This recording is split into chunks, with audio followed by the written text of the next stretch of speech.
안심하라 내니 두려워 말라 이런 제목으로 마가복음 강해를 이어가겠습니다. 예수 그리스도께서 공생의 가운데 행하신 이적과 기적을 통틀어서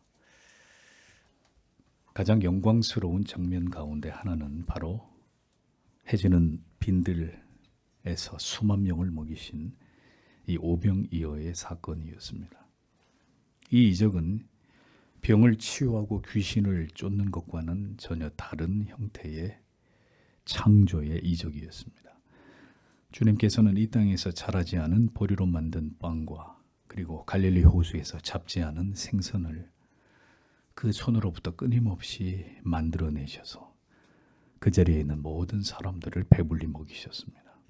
모든 사람들이 먹고도 12광주리에 남을 만큼 풍성했던 보리빵과 물고기처럼 하나님께서 택하신 모든 자녀들을 구원으로 인도하기에 충분한 이 위대한 생명의 복음을 주님께서는 이 땅에 전하시기 위해서 오셨다는 사실을 그리스도는 이 위대한 이적을 통해서 그렇게 나타내기를 원하셨던 것입니다. 그러나 이러한 주님의 뜻을 아는 이는 그들 중에 아무도 없었습니다. 그들은 예수께서 보이신 이 놀라운 능력을 보며 예수 그리스도를 그들의 왕으로 삼고자 했을 뿐이었습니다. 그를 왕으로 삼으면 자기들의 모든 필요가 채워질 뿐만 아니라 자신들을 로마의 압제로부터 물리적으로 해방시켜 줄 수 있을 것이라고 그렇게 믿었기 때문입니다. 언제나 인간의 생각은 그렇게 이 땅에 물질적인 것에, 육체적인 것에 머물러 있을 뿐인 것을, 그것이 타락한 인간들의 본성이라는 것을 우리는 성경을 통해서 이스라엘 백성들이 보여주는 그 어리석음을 통해서 깨닫게 되는 것입니다. 주님께서는 이렇게 사람들의 생각과 마음이 자기들의 영혼의 구원을 향하지 못하고 어리석은 현실적인 필요와 욕망을 향해서만 흘러가고 있는 것을 보셨습니다. 또한 그리스도께서는 이렇게 수많은 무리들의 이기적인 목적에 의해 추앙을 받게 된 상황 속에서 예수님의 제자들을 염려하고 계셨습니다. 제자들은 그들이 예수님의 제자가 된 이후로 오늘만큼 어깨에 힘이 들어간 때가 없을 만큼 한껏 고무되어 있었고 대단히 그들의 스승님을 자랑스러워하면서 그 곁에서 그들 자신도 높아지려고 하는 헛된 공명심에 사로잡히고 있었습니다. 제자들의 뿌듯해하는 그 상기된 얼굴이 보이는 듯 하지 않습니까? 무엇인가 주님께서 의도하신 것과 다른 방향으로 무리들과 제자들의 마음이 움직이는 것을 보신 주님께서는 즉시 어떤 명령과 행동을 나타내 보인 것을 오늘의 본문은 기록해 놓고 있습니다. 45절 46절을 보겠습니다. 그리고 곧 그는 제자들을 재촉하여 배에 태워 건너편 벳세다로 먼저 가게 하시고 그동안의 군중을 보내셨다. 그가 그들과 작별하시고 기도하러 산으로 가셨다. 이렇게 기록이 되어 있습니다. 예수께서는 제자들을 재촉하셨습니다. 재촉하다라고 번역된 에난카센, 이 단어는 무엇 하도록 강요하다, 억지로 무엇을 시키다, 이런 의미입니다. 그러니까 제자들의 마음과는 상관없이 예수님께서는 강제로, 억지로 속히 그들로 하여금 그 현장을 벗어나게 하시는 것을 볼 수 있는 것입니다. 예수께서는 군중들을 보내시는 동안에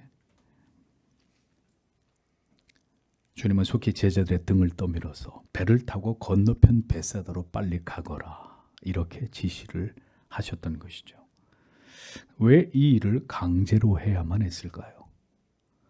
지금 제자들은 그 자리에서 더 많은 사람들의 주목을 받으면서 자기들에게 쏟아지는 관심을 부러움의 눈길을 더 누리고 싶었을 것입니다.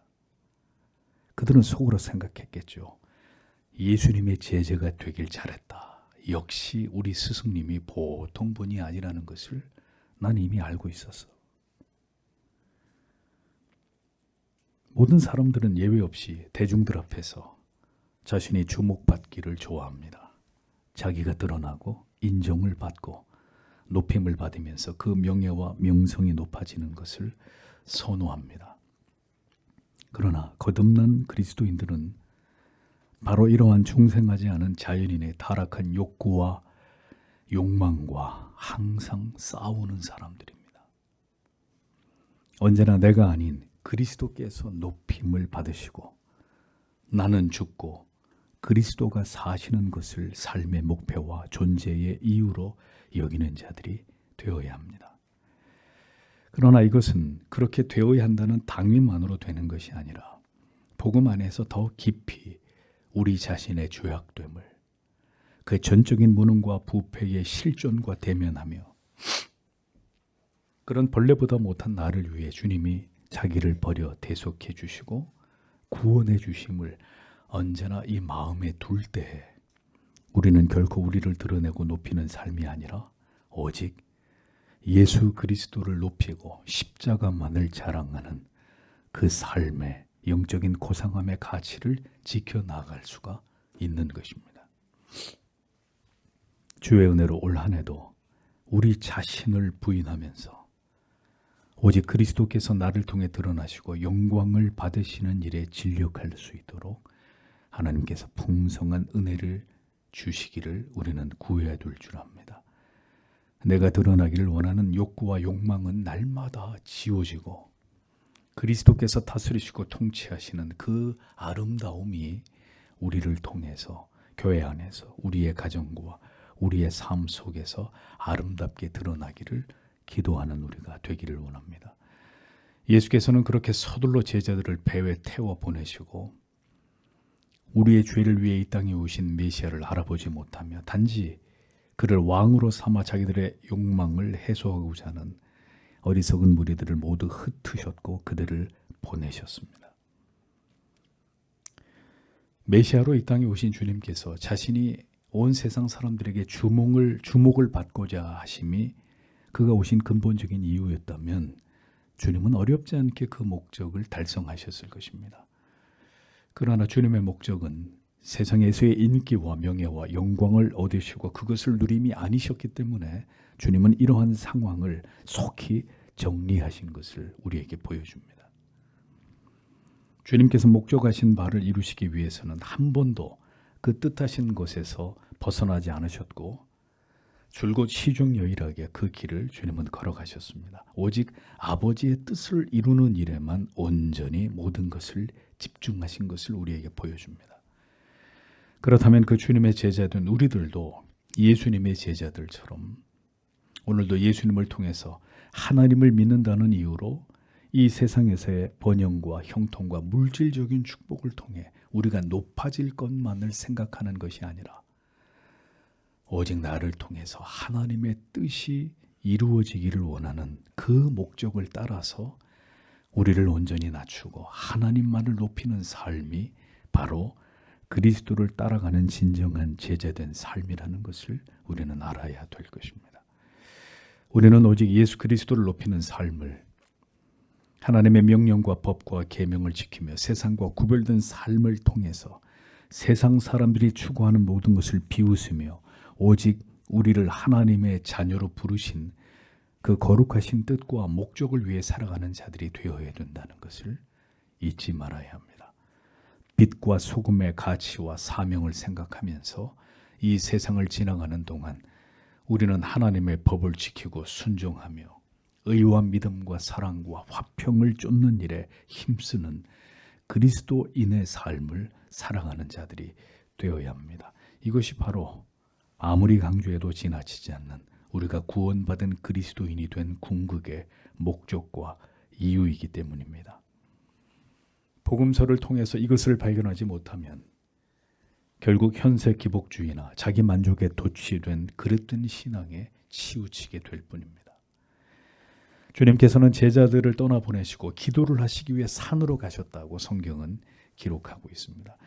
주님께서는 자신의 사역을 위해서도 기도하셨겠지만 특별히 이 상황에서는 제자들을 위해 그리고 여전히 메시아를 알아보지 못하고 복음을 깨닫지 못하는 무지한 많은 영혼들을 위해서 중보하며 기도하셨을 것입니다. 여전히 믿음이 부족하고 그들이 어떤 사명을 감당해야 될지를 전혀 알지 못하고 있는 무지한 제자들과 육신의 필요에 의해서만 주님을 쫓을 뿐 복음을 전혀 받아들이지 않고 있었던 모든 이스라엘 백성들, 그들의 그 영적인 무지함을 위해서 주님은 간절히 기도하셨던 것입니다. 수많은 사람들이 주님을 필요로 하며 예수 그리스도를 메시아로서가 아니라 그들의 임금으로 모시고 그렇게 그리스도를 통해 자기들의 필요를 해결하려고 했지만 주님은 그들을 모두 물리치셨고 기도하는 자리로 홀로 나아가셨습니다.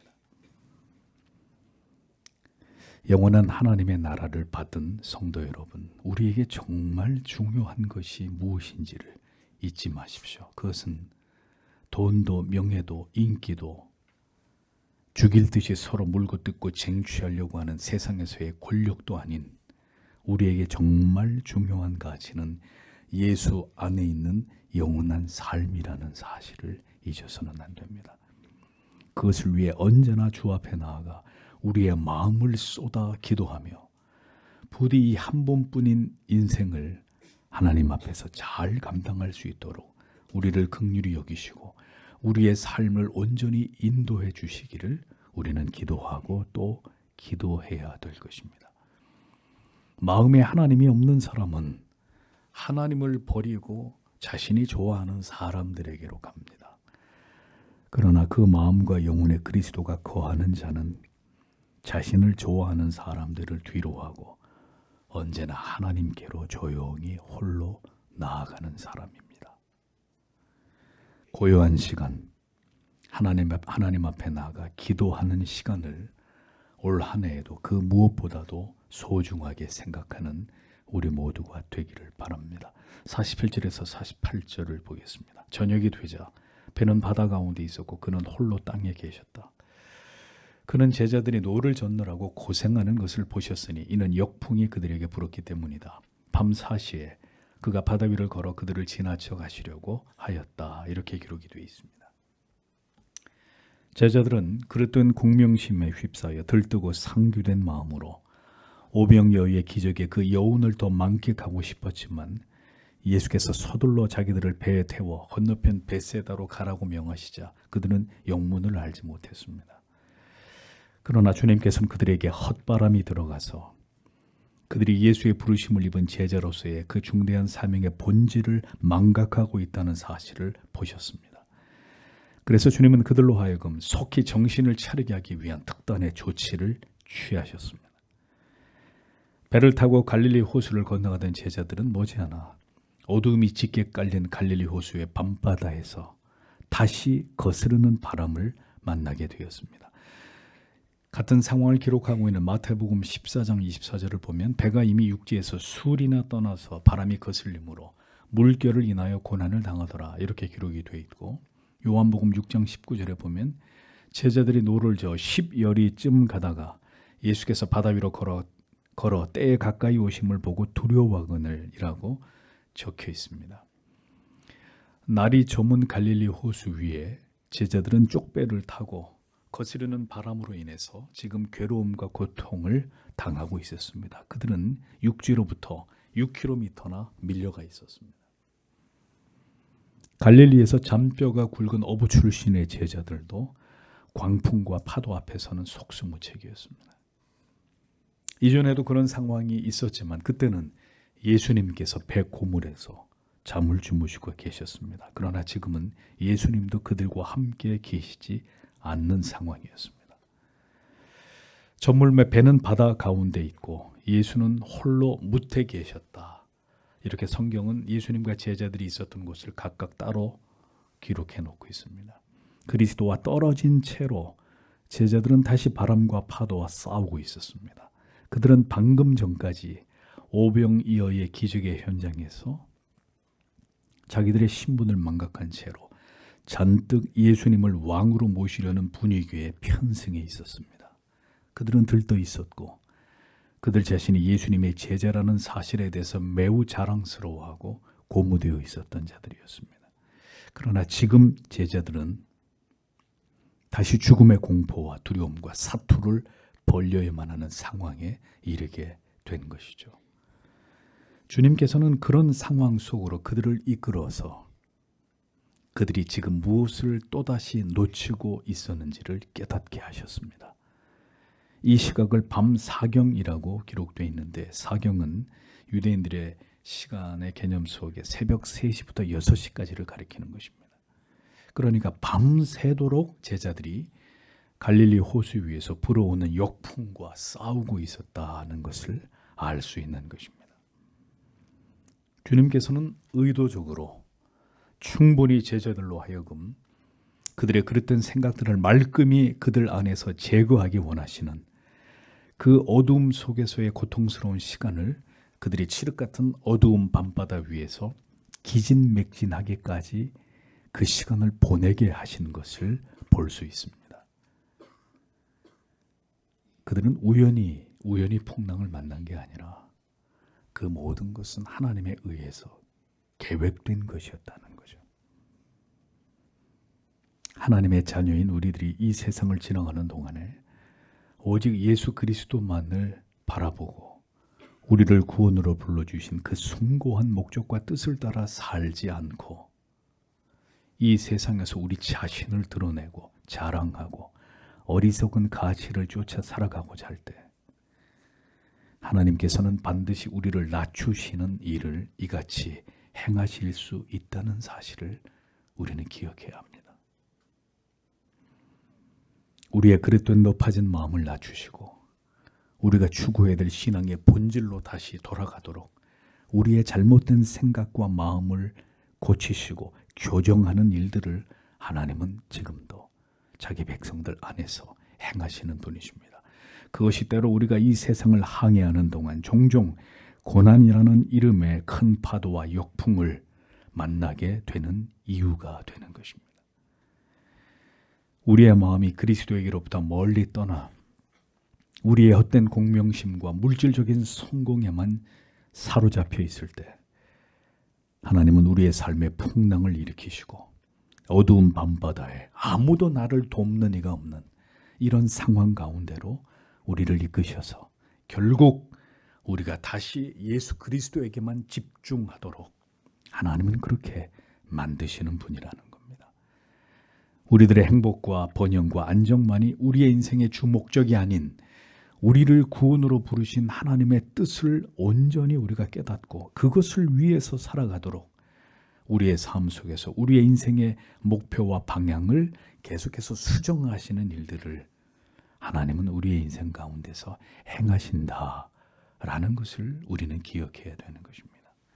개인적으로, 가정적으로, 국가적으로 하나님께서는 이와 같은 하나님의 뜻을 이루시기 위한 일들을 펼쳐 나아가시는 분이십니다. 그리스도를 멀리한 우리의 본분을 망각한 그 대가를 이렇게 괴롭게 노를 저어도 육지로부터 더 멀어질 뿐인 이 고통을 통해서 분명하게 깨닫게 하시는 것입니다. 제자들이 그처럼 힘겨워하고 있을 무렵에 산에서 기도하시던 주님은 놀랍게도 그들의 상태를 모두 다 알고 계셨습니다. 제자들이 괴로이 노젓는 것을 보시고 라고 성경은 기록되어 있습니다. 제자들에게 풍랑이는 밤바다의 괴로움과 고통 속으로 그들을 몰아넣으신 주님께서는 그들의 괴로움과 고통을 모르실 리가 없었을 것입니다. 주님께서는 그들이 배를 타고 떠나던 그 시각부터 온 밤을 세워서 바람과 파도와 싸우며 고통을 당하던 그 모든 시간들을 주님은 다 보시고 알고 계셨습니다. 다만 그들에게 그 괴로움과 고통이 필요하다고 여기셨기 때문에 주님은 지금까지 기다리시는 것입니다. 이제 주님은 그들에게 가시기로 마음을 먹으시고 이제까지 없었던 방식으로 그들에게 자신을 나타내셨습니다. 그것은 물 위를 걸어서 제자들에게 다가가신 것이었습니다. 우리는 다시 한번 메시아이신 그리스도께서 가지고 계신 이 전능하심을 보게 됩니다. 산 위에 기도하시던 가운데서도 제자들의 모든 일거수일투족을 다 알고 계셨고 보고 계셨고, 그 넓은 바다를 방불하는 갈릴리 호수 위에서 제자들이 어느 지점을 지금 지나가고 있는지를 정확히 아시고 그들을 만나기 위해 물 위를 주님께서 걸어오신 것입니다. 주님께서 찾아가지 못할 곳은 없으며 당신이 어디에 있든지 찾지 못하실 분이 아니시고, 여러분이 지금 어떤 상황이 있는지 전혀 알지 못하는 주님이 결코 아니시라는 것을 기억하십시오.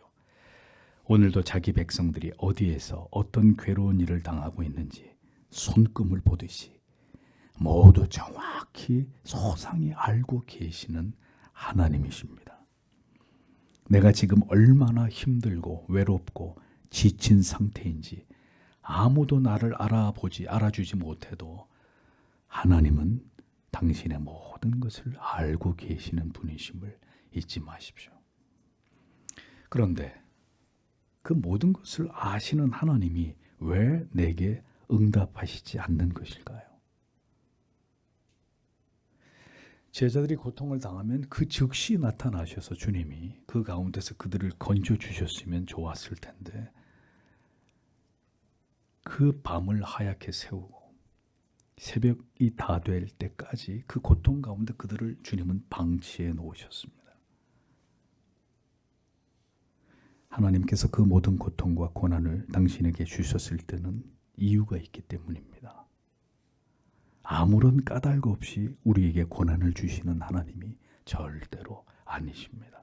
우리는, 하나님의 자녀들은 바로 그 고난을 통해서 더 하나님을, 우리가 알지 못했던 그 하나님에 관해서 더 깊이 알아가게 되고, 그 하나님의 사랑이 얼마나 놀라운 것인지를 경험하게 되고, 이런 일들을 통해 우리의 믿음이 비약적으로 성장해 나아가게 되는 것입니다. 고난의 폭풍우 속에서 우리는 우리 안에 들어와 있는 세상에 대한 모든 헛된 마음들이 단념되고 우리의 영혼이 정결케 되는 이런 은혜를 누리게 되는 것입니다.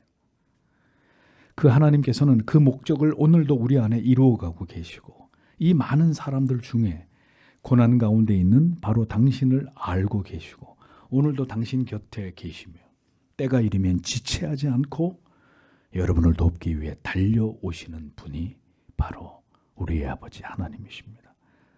물 위를 걸어오심처럼 길이 없으면 길을 만들어서라도 여러분에게 찾아오야 마시는 분이 우리의 주님이시라는 사실을 잊지 마십시오. 주님께서는 오병이어의 현장에서 그들의 흐트러진 마음을 단번에 이같이 다시 그리스도에게로 집중하도록 만드셨습니다. 풍랑이는 밤바다 위를 걸어오시는 제자들에게 잊을 길이 없는, 상상조차 할 수 없었던 그 모습으로 제자들 앞에 자기를 드러내셨습니다. 후에 사도로서 그들이 복음을 전하면서 어떤 시련과 어려움을 당하더라도 그들에게 각인된 이 같은 주님의 극적인 출현의 모습을 기억하면서 무한히 힘과 용기와 위로를 얻도록 주님은 이 같은 장면을 연출하신 것입니다. 어느 곳에 있든지 주님이 나를 찾아오신다. 나의 모든 고난 가운데 주께서 함께 하신다. 나에게 이 모든 것을 이길 힘을 주시기 위해 주님이 반드시 나와 함께 하신다. 이 사실을 잊어버리지 않도록 주님은 이 모든 것을 제자들에게 연출하신 것입니다. 여러분의 생애 속에서도 고난과 고통의 그 현장에서 이처럼 잊을 수 없는 주의 찾아오심을 경험하실 수 있게 되기를 축복합니다. 49절에서 50절을 보겠습니다. 그들은 그가 바다 위를 걸어오시는 것을 보고 유령인 줄 알고 소리쳤다. 이는 그들 모두가 그를 보고 놀랐기 때문이다. 그러나 곧 그가 그들에게 말씀하셨다. 힘을 내어라. 나다. 두려워하지 마라. 이렇게 기록되어 있습니다. 물 위를 걸어오시는 주님을 알아보지 못한 제자들의 반응을 보십시오. 그도 그럴 듯이 칠흑같이 어두운 밤이었습니다. 그런데 뭔가 허연 옷을 입고 물 위에서 누군가가 다가오니 당연히 제자들은 그 존재가 예수님이라고는 생각도 할 수 없었겠죠. 그러니 유령이라고 생각하고 다 큰 어른들이 소리를 지릅니다. 얼마나 무서웠으면, 얼마나 두려웠으면 비명을 질렀겠습니까? 유령, 판타스마, 이것은 환영이나 유령을 의미합니다. 그러니까 예수님이라고 생각하지 않고 유령이 자기들에게 다가오고 있다, 이렇게 생각했다는 거죠. 그들은 경악했습니다. 소리를 지르니 아네크락산, 고함을 지르다, 소리를 지르다, 울부짖다, 이런 뜻입니다. 한마디로 그들은 공포에 휩싸여서 비명을 질러대고 있었던 거죠. 이제까지 보지 않은 것을 보게 될 때, 일어날 수 없는 일이 일어나게 될 때, 인간의 이성으로는 감당할 수 없는 장면을 보게 될 때, 인간이 할 수 있는 것은 뭘까요? 공포에 떠는 것입니다. 그들은 설마 예수님이라고는 상상도 할 수 없었을 것입니다. 바람과 파도를 꾸짖으셨던 주님을 그렇게 까맣게 잊어버리고 그들에게로 다가오시는 분을 유령이라고 생각했습니다. 주님께서는 이 같은 강렬한 모습으로 두려워 떠는 제자들에게 자신을 나타내셨습니다. 지금은 예수님을 유령으로 착각할 만큼 어리석은 제자들이었지만 훗날 이들은 자신들을 위해서 그 어떤 어두운 밤바다 위를 평온하게 걸어오셨던 이 예수 그리스도의 이 장면을 그들은 절대로 잊을 수 없었을 것입니다. 그들이 사도로 복음을 전하며 갖은 핍박과 박해를 받을 때 우리를 구원하기 위해 풍랑이는 밤바다 위를 걸어오셨던 주님의 모습은 그들에게 적지 않은 위로와 용기를 얻게 만드는 장면이 되었을 것입니다.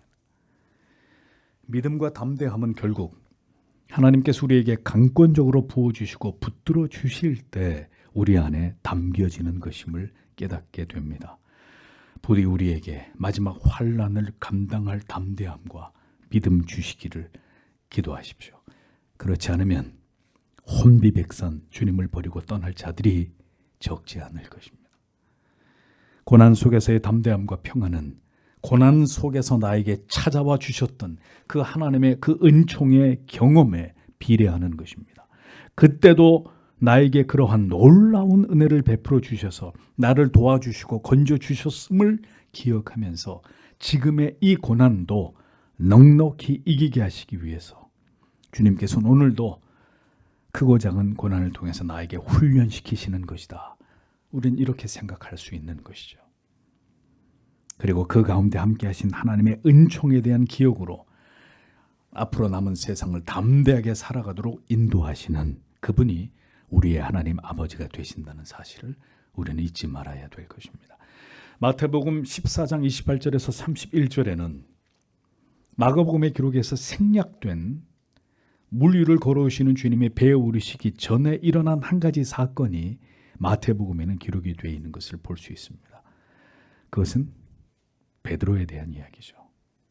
베드로가 대답하여 가로되 주여 만일 주시어든 나를 명하사 물 위로 오라 하소서 한데 오라 하시니 베드로가 배에서 내려 물 위로 걸어서 예수께로 가되 바람을 보고 무서워 빠져가는지라 소리질러 가로되 주여 나를 구원하소서 하니 예수께서 즉시 손을 내밀어 저를 붙잡으시며 가라사대 믿음이 적은 자여 왜 의심하였느냐 하시고 라고 기록되어 있습니다. 베드로는 왜 주님을 배 위에서 기다리지 못하고 성급하게 예수님께로 가고자 하는 것일까요? 성격이 급한 베드로는 주님을 보자마자 나를 명해서 물 위로 걸어 주님께로 가게 해달라고 이렇게 요청을 합니다. 혹자는 베드로가 믿음이 뛰어나서 담대하게 주님께로 나아가고자 한 것이다 이렇게 해석을 합니다. 그러나 이런 해석은 물에 빠진 베드로에게 주님이 하신 말씀을 통해서 그것이 아니라는 사실을 금방 알 수 있습니다. 베드로는 지금 자신이 너무나 불안한 상황 가운데 있어서 그것을 속히 모면하고자 했을 것입니다.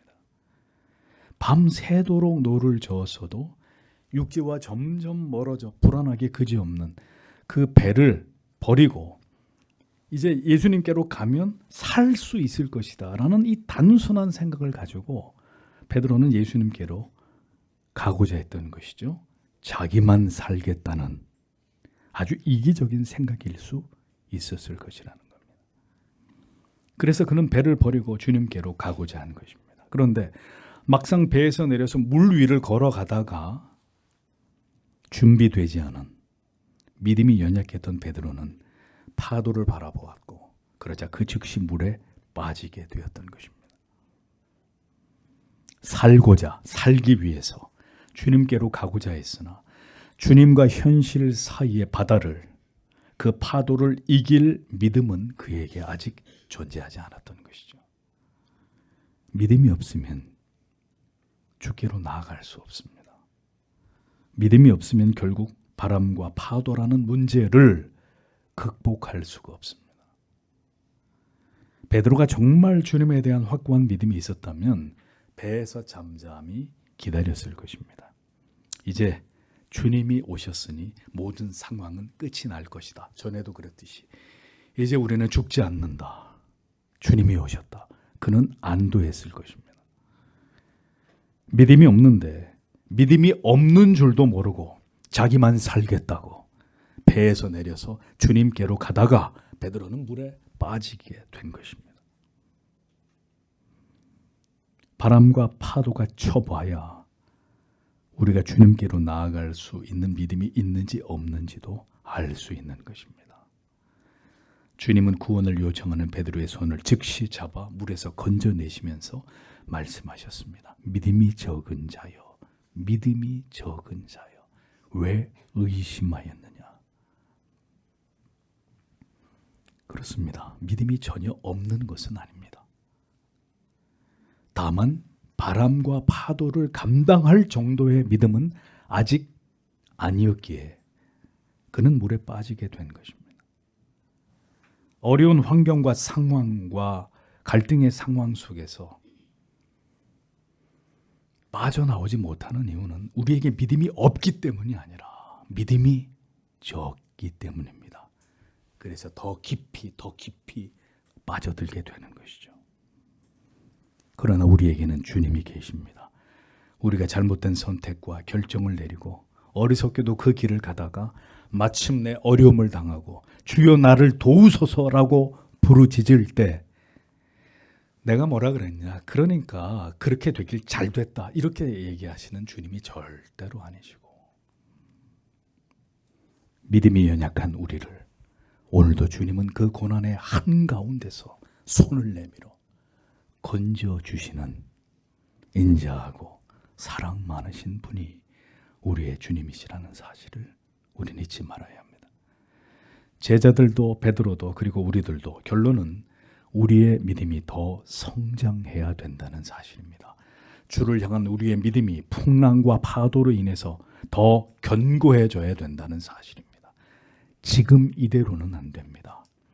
더 깊이 주님을 알고 만나고 경험함으로 우리의 믿음이 더 담대해지고 어떤 가운데서도 주님으로 만족하고 믿음으로 모든 것을 감당하고 극복할 수 있는 데까지 나아가도록 우리는 주님 앞에 기도해야 되는 것이죠. 주께서는 세상에 온통 마음이 팔려있는 우리들에게 다시 그리스도만을 바라보게 하기 위해서 캄캄한 어두움과 바람과 파도를 허락하실 수 있습니다. 우리의 믿음을 그렇게 달아보실 수 있습니다. 우리의 마음이 둔하여져 있는지 그렇지 않은지를 주님은 충분히 보고자 하실 수 있다는 것을 잊어버리지 마십시오. 주님은 즉시 말씀하셨습니다. 안심하라. 내니 두려워 말라. 너희는 안심하라. 그리고 나다. 너희는 두려워 말라. 이런 뜻입니다. 두려움과 절망 속에서 우리가 주님께로부터 가장 듣고 싶어하는 말씀이 바로 이것이 아닌가 생각됩니다. 주께서는 두려움과 그리고 기진맥진한 상태의 제자들에게 서둘러 다가오셔서 가장 먼저 하신 말씀은 안심하라, 안심하라 였습니다.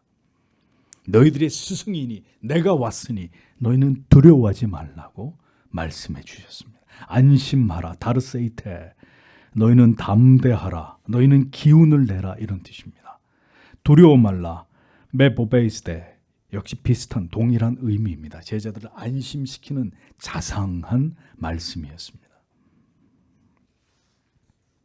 모든 사람은 인생을 지나가는 동안 두려움과 슬픔과 절망과 근심을 느끼며 살아갑니다. 그것으로부터 도망치기 위해 몸부림을 쳐보지만 인간은 모두 원치 않는 종류의 괴로움과 두려움, 염려에 붙잡혀 살아갑니다. 그것으로부터 피할 수 있는 길은 오직 예수뿐이라는 것을 하나님은 그 모든 것을 통해 우리에게 말씀하고 계시는 것입니다. 오직 주께서 우리의 마음과 영혼 가운데 거하게 되실 때 모든 인생은 그리스도 예수 안에서 비로소 모든 두려움으로부터 안심하게 될 수 있기 때문입니다. 배 안에 주님께서 계실 때와 그렇지 않을 때가 이렇게 분명하게 다를 수밖에 없듯이 그리스도를 알고 그 안에 거하는 자와 그렇지 않은 자의 영혼은 그들의 인생은 천국과 지옥처럼 큰 차이가 나타날 수밖에 없게 되는 것입니다. 51절에서 52절에 그가 그들에게 가서 배에 오르시니 바람이 그쳤다. 그들이 매우 놀랐으니 이는 그들의 마음이 완고하여 아직도 빵 사건을 깨닫지 못하였기 때문이었다. 이렇게 기록이 되어 있습니다. 물 위를 걸어오신 주님이 배 위에 오르시자 언제 그랬냐는 듯이 바람이 그치게 되었고 이에 제자들은 또다시 놀라게 되었다고 성경은 기록하고 있습니다. 주님의 배에 오르시자 더 이상 그들을 괴롭히던 바람이 또다시 침묵하게 되었습니다. 그리스도 예수와 함께할 때 어두운 밤바다에서 괴로이 노를 젓는 것 같은 인생이나 우리는 비로소 그 모든 두려움과 괴로움으로부터 참된 자유와 평안과 안식을 얻을 수 있다는 것을 우리는 잊지 말아야 합니다. 성경이 이 모든 일들이 왜 일어났는지를 우리에게 설명하고 있습니다. 이는 저희가 그 떡 떼시던 일을 깨닫지 못하고 도리어 그 마음이 둔하여졌음이러라. 이렇게 말씀하고 있습니다. 제자들은 물 위를 걸어오신 예수님과 배 위에 주께서 오르시자 바람이 잔잔해지는 것을 보고 매우 놀란 사실에 대해서 이 모든 일이 그들에게 일어난 이유는 그들이 여전히 예수 그리스도께서 누구이신지를 제대로 알지 못하고 있었기 때문이다. 이렇게 지적하고 있습니다.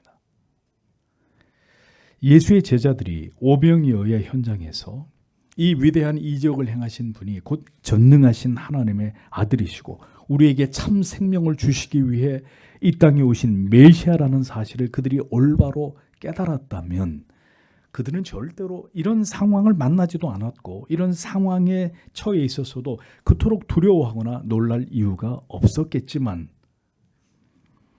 그들은 여전히 마음이 둔하여져 있는 상태였다라고 성경은 말씀합니다.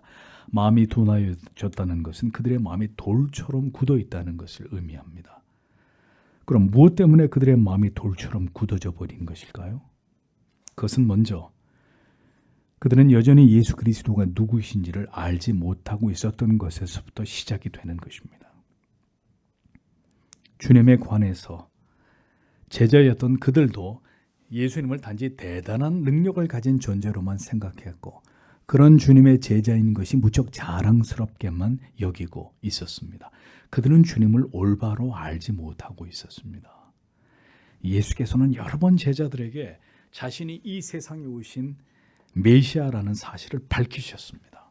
또 그가 어떤 죽임을 당하게 될 것이고 그 죽음이 의미하는 바가 무엇인지를 제자들에게 거듭 말씀해 주셨습니다. 그러나 제자들은 그런 주님의 말씀을 이해하지 못했고 그런 모든 말씀을 귀담아 듣지 않았습니다. 성도 여러분, 지금도 성경을 통해 우리는 예수 그리스도에 관해서 듣습니다.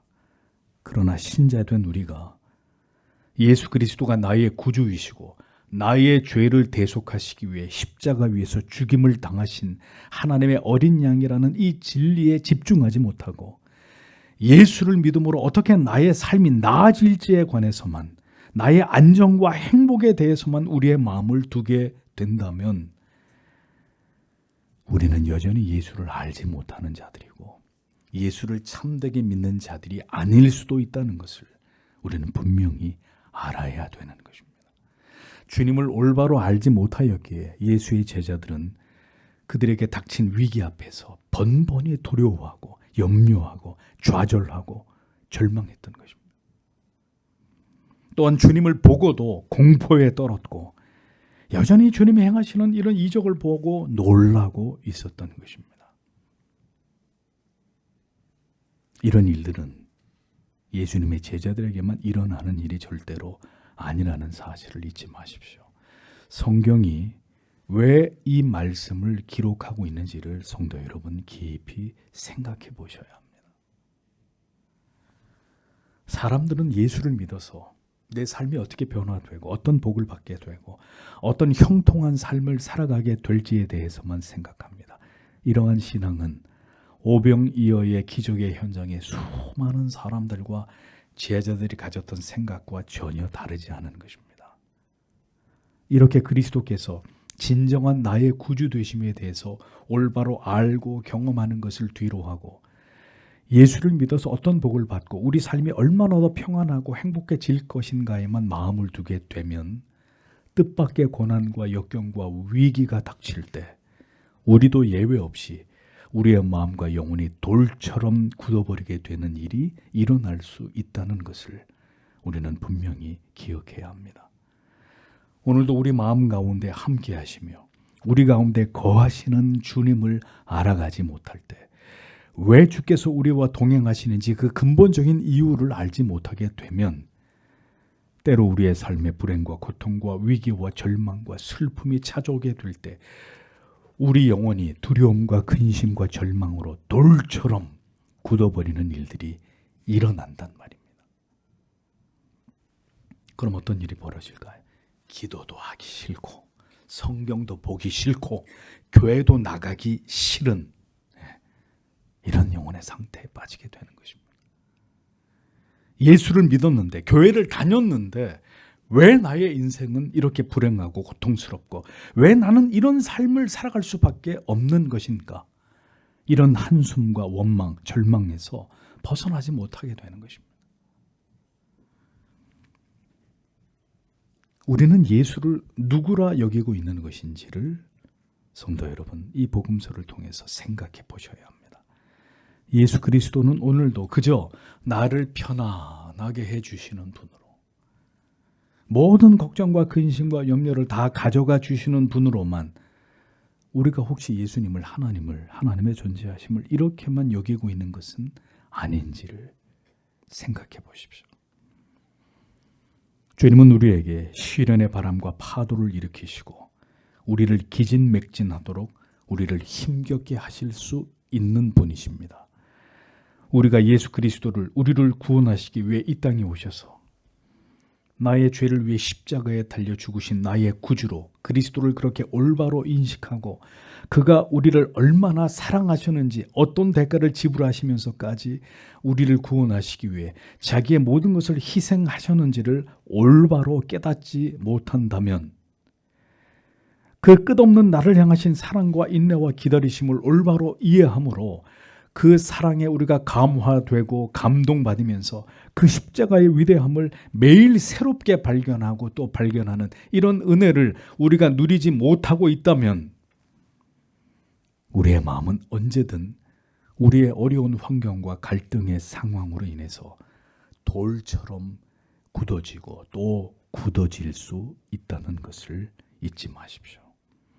그리스도를 깊이 발견하고 그 십자가가 우리에게 주는 그 위대한 사랑과 긍휼과 자비에 관해 더 깊이 깨닫고 경험하고 이것을 맛보지 못하게 되면 그 결과 신앙을 수박 겉핥기식으로 그렇게만 일관하게 된다면 언제든 우리의 영혼은 우리의 상황과 형편에 따라서 둔하여질 수 있고 뒤로 물러갈 수도 있다는 것입니다. 우리에게 예수 그리스도가 진정으로 우리의 신앙의 중심인지를 생각해 보십시오. 예수께서 중심이 아니라 여전히 내 자신에 대한 사랑과 연민이 나를 지배하고 있는 것은 아닌지를 돌아보십시오. 우리 자신을 부인하지 못할 때 우리는 결국 내 자신에 대한 사랑과 집착에 가로막혀서 오직 하나님만을 경외하고 사랑하는 삶으로 나아가지 못하는 한계에 갇히게 될 것입니다. 예수 그리스도는 온데간데 없고 내 자신의 불행과 고통에만 함몰되어서 괴로움과 슬픔과 고통에 치이는 삶에서 절대로 벗어나지 못하게 되는 일들이 일어날 수도 있는 것입니다. 예수를 믿는다고 하면서도 예수 그리스도에 관해서 우리는 무엇을 믿고 있는 것입니까? 나를 향하신 그 사랑이 진정한 삶의 원동력이 되고 있고 우리가 살아가는 이유가 될 때 우리는 모든 것을 극복할 수 있고 이겨나갈 수가 있습니다. 우리의 모든 삶의 이유가 예수 그리스도의 십자가가 되지 못하면 우리는 언제든 지치고 힘겨워하고 결국은 뒤로 물러가게 되고 낙심과 절망에 짓눌리게 되는 일들이 우리에게도 일어날 수 있는 것입니다. 시간이 갈수록 진리 안에서 예수 그리스도를 더 온전히 알아가고 경험하는 삶이 우리에게 지속되지 못한다면 우리의 영혼도 우리의 마음도 둔하여질 것입니다. 그렇게 마음이 둔하여지면 우리는 또다시 내 자신만을 생각하는 이기적인 삶을 살아갈 수밖에 없게 될 것입니다. 내가 즐겁고 내가 평안하면 예수도 믿을 만한 것이고 내가 괴롭고 힘들고 고통스러우면 신앙의 모든 가치들이 뒷전이 되고야 마는 그 어리석은 일들이 우리의 인생 속에 반복될 수 있다는 것입니다. 그러므로 성도 여러분, 부디 주님을 하나님의 말씀을 통해서 예수 그리스도를 깊이 만나셔야 합니다.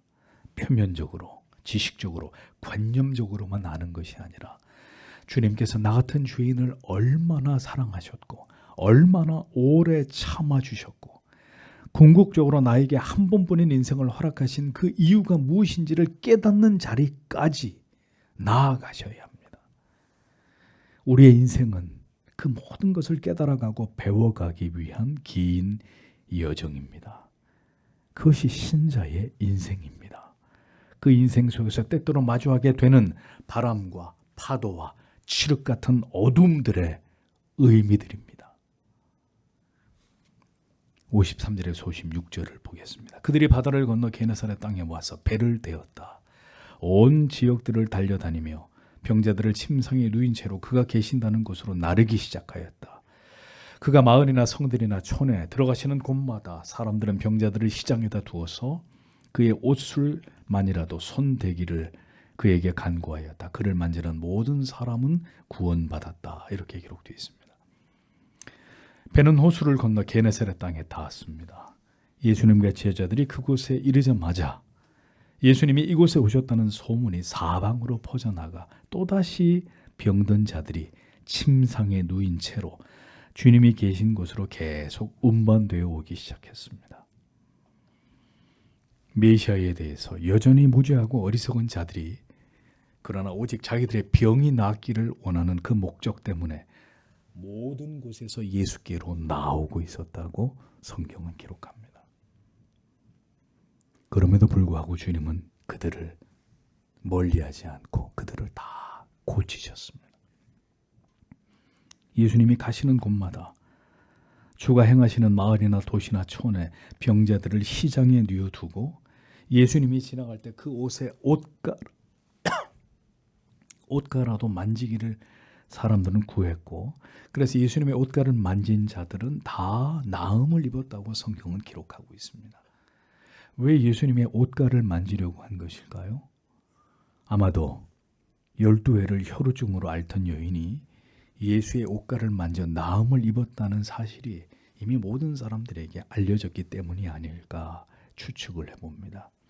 그들은 그렇게 예수님의 옷가를 만지기만을 원했습니다. 예수가 누구인지 알고자 하지는 않고 자기들의 피로만 채워지는 것, 그것만을 그들이 여전히 예수에게 원하고 있었을 따름이었다는 거죠. 예수가 누구이신지는 관심이 없고 주를 믿어 교회를 다녀서 소원이 이루어지기만 바라는 이런 미신적인 믿음의 자리에서 우리는 일어나야 합니다. 그리고 예수를 올바로 믿어야 합니다.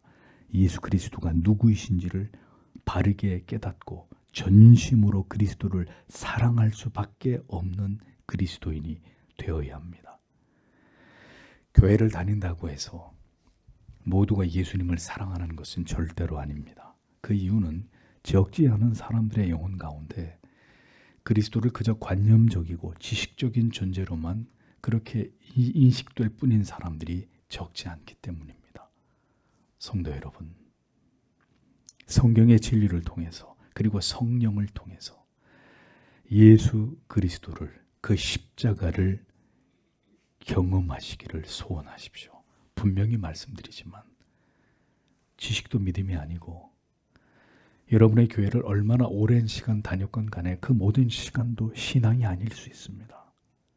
내가 진정으로 예수 그리스도를 믿고 그가 내 죄를 위해 십자가에 죽으신 나의 구주이심을 믿고 그 사랑에 감복하고 그 사랑을 경험한 신앙이 아니면 그것은 온전한 신앙이 아닙니다.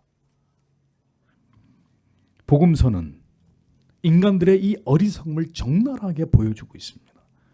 예수를 그들의 눈 앞에 두고도 그리스도를 구주로 믿지 못하고 그저 병을 치료하는 용한 의사나 혹은 구약의 선지자의 부활이나 혹은 그들이 왕으로 삼고자 하는 대단한 능력자 정도로만 그리스도를 생각하지 못했던 어리석은 이스라엘 백성들의 모습을 복음서 전체를 통해서 곳곳에서 마주하게 만듭니다. 성경은 우리에게 경고하고 있는 것입니다. 너희도 이와 같은 영적인 까막눈이 될 수 있다고 말씀하는 것입니다. 예수를 오늘도 나의 모든 필요를 채워주고 나의 행복을 책임져주는 해결사 정도로만 생각했다가는 성도 여러분, 천국에 들어갈 수 없음을 성경은 우리에게 힘주어 말씀하고 있습니다. 그것은 구원에 이르는 믿음이 아니기 때문입니다. 예수는 우리의 구주이십니다. 우리의 모든 죄의 문제를 십자가 위에서 자신의 생명을 버리심으로 그 모든 문제를 영원히 그리고 단번에 해결해 주신 우리의 메시아이십니다. 그 예수를 믿는 것이 진정한 믿음입니다.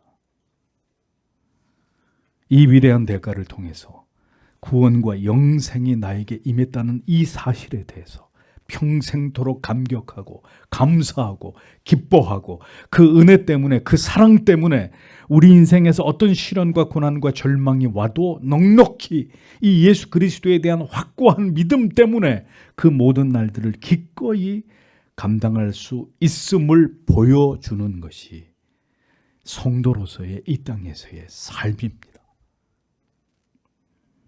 그것이 하나님께 영광을 돌리는 성도의 인생입니다. 주님을 위해 목숨을 내놓을 수 있을 만큼의 신자가 되어야 합니다. 그것이 저와 여러분을 구원으로 불러주신 하나님의 궁극의 목적과 이유라는 사실을 우리는 분명히 알고 있어야 합니다.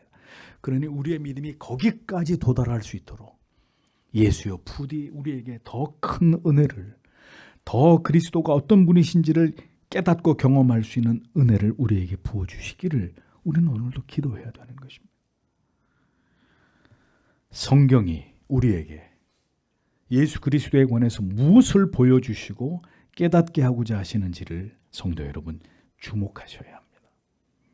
우리가 보고 싶은 대로 성경을 보면 안 되고, 우리가 보고 싶은 예수님, 우리가 그런 하나님이라고 우리가 인정하고 싶은 하나님만을 생각해서는 안 되고, 성경이 우리에게 보여주고자 하는 바를, 성경이 우리에게 하나님을 어떤 분으로 우리에게 가르치고 있고 예수 그리스도가 이 땅에 무엇 때문에 오셨는지를 보여주고자 하는 대로 우린 그것을 볼 수 있어야 합니다. 그럴 때 예수께서 누구이신지, 그가 나를 위해 행하신 일이 무엇인지, 주님이 오늘도 나에게 내 인생 속에서 무엇을 행하기를, 어떤 삶을 지향해 가기를 그가 내게 원하시는지를 깨달을 수 있습니다. 복음의 진리를 올바로 깨달아야 내가 변하고 내 인생이 변화될 수 있습니다. 진정한 믿음을 갖게 되고, 그 믿음은 하나님 외에 그 무엇도 두려워하지 않는 믿음으로 우리 안에 뿌리 내리게 되고, 그 믿음으로 세상을 이기면서 영원한 나라에 들어갈 수 있는 그리스도인의 삶을 이 땅에서 감당할 수가 있는 것입니다. 주께서 사랑하시는 성도 여러분, 부디 성경이 말씀하는 바로 그 믿음을 가지고 주가 원하시는 참된 성도의 삶을 이 땅에서 살아갈 수 있도록 오늘도 이 진리의 깨달음으로 우리를 깨우시고 우리의 연약한 영혼을 붙들어 주셔서 하나님이 기뻐하시는 그 믿음의 삶을 이 땅에서 감당하는 우리가 될 수 있도록 하나님이 우리 모두를 하나님의 진리의 말씀과 그 은혜로 사로잡아 주시기를 오늘도 하나님 앞에 다 함께 기도하기를 원합니다. 기도하겠습니다.